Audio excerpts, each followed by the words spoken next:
Guys, real quick and dirty, I wanted to try to inform all my friends out there, all the guys out there that work on cars for a living, that use amperage draw via lab scope. I took a current draw class, current probe class for the first time, trying to understand better how we test current draw, how we read the waveforms. And I have to tell you, it came into a really neat tip here. And it comes courtesy of Adam Robertson with Diagnation, who hosted the class. He actually had this in the class, and it was just so ironic. So backstory, I had a Hyundai Santa Fe where the lady was complaining that the power window fuse would blow 6 to 7 months every now and then. Once every 6 to 7 months. So very, very intermittent. And I wanted to get a waveform from the window motor on the driver's side, because that was the fuse that was blowing. And man, just looking up the info to remove the door panel, a bunch of plastic clips broke. It just was a headache, all for nothing really, because she didn't give me any time to really look at it. So I just felt like I wasted a bunch of time. But anyway, I found this was neat. You can already see over here, I have my low amp clamp on a fuse loop at the fuse block for the vehicle.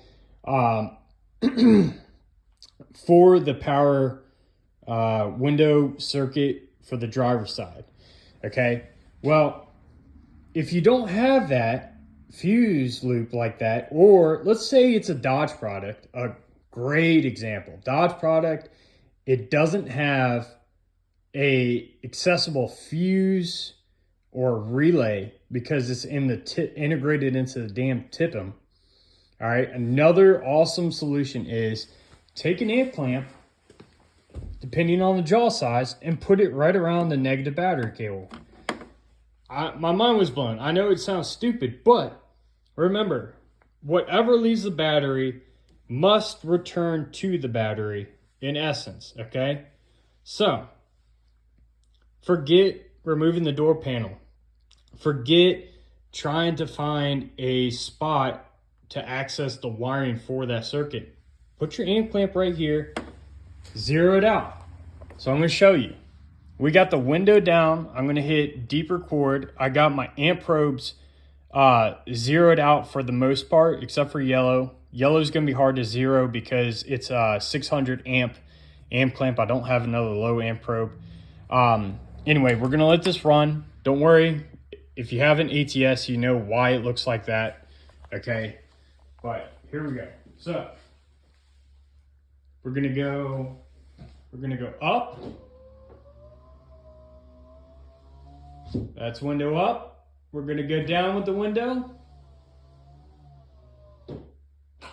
Down. We're gonna go back up. And lastly, we're gonna go back down. Perfect. So let me pause this here and let's look at this. So you can see yellow is my high amp clamp, okay, that I have on the negative battery cable. The blue is on the fuse loop to the circuit at the fuse panel, okay? What do we notice? They mirror each other. Yes, it's a little off. I'm going to process this data because we have some electrical noise. That's all that hash is electrical noise. And look at that. We have a pretty damn identical waveform, okay? The amperage is probably, if I could get the high amp probe to zero, this amperage measurement is going to be the same. So the amperage is going to be the same no matter if we're at the battery or if we're at the freaking motor itself. So, you know, we have, get the cursors back up here, we have an inrush current of 9.6 amps. And then as it's working, the average the average I would say is probably around 5 amps.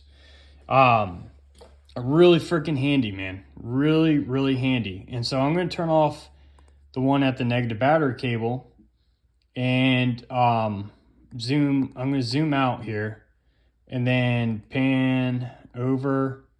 I'm going to zoom window on part of this waveform here. So remember the window was down, so we're going up with the window. So this is when I hit the switch, we have an inrush current, okay? Counter electric motor force, that's what it is. Inrush current, it comes down, and then we have amperage trying to boost up. It's trying to move that motor on its way up, and as it goes up, it drops because it's getting a little easier for that motor to move that regulator, that window. When we get to here, this upward spike here is when the window motor, or the window, excuse me, hits its stop. Okay, and then it hits its stop, and this is me letting off the button, off the switch. Again, we're going down. We have our electric, counter electric motor force, or inrush current. It spikes up. And because we're going down, we have a low amperage pull right here because we're going down. Gravity is helping us. But as we're going down, it starts to rise because the weight is starting to pull on that motor mechanically. And then again, right here, this is where we hit the stop at the bottom, and then I lit off the switch here. So really freaking neat, guys. I hope that helps. I know it's going to help me. Obviously, you can't do this all the time, but you know, there's interior components or whatever components you think that can be activated with the key on, engine off. Really, really handy. Yeah, that's all I could say. So please use this to your advantage. And again, credit has to be given to Adam Robertson. Great freaking instructor. If you ever see one of his classes pop up online, I highly recommend that you go to it. All right, guys.